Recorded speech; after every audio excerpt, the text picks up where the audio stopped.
Ja.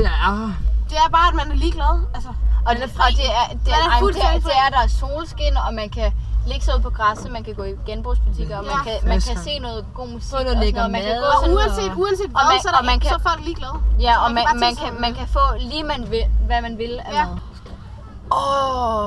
Jeg kyssede med 11 personer i går. 3 piger og 8 drenge. Det er ret fedt.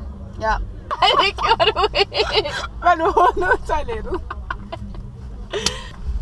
Hvis jeg skal være helt ærlig her, så har jeg sgu ikke noget pis godt minde.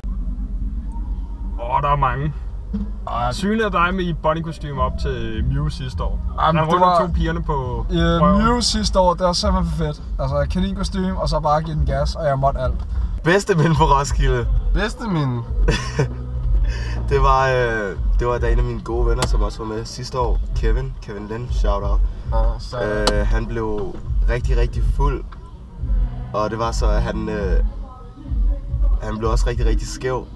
Og så ville han så gerne, så gik han så rundt på Roskilde Festival og købte mad, som egentlig var ment til sig selv, men så gik han så rundt og delte ud af det. Det er nu! Det er nu! Det er lige nu, og vi er fandme travlt. Vi elsker det, vi går videre.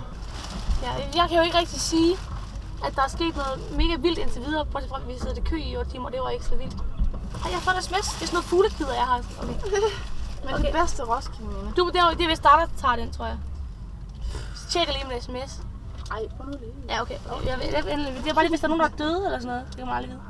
Hvad er dit bedste Roskilde-minde? Bon Iver sidste år. Ja, det var så fedt. Det var så godt. Det stod sådan næsten på os, og det var bare sådan det bedste nogensinde. Det bedste, det var Bjark i pissets regnvejr med en dunjakke med fjer på over det hele. Det var for vildt. Men det er simpelthen tidligere om morgenen, og der er en slamsuger, der er i gang med at rengøre toiletterne.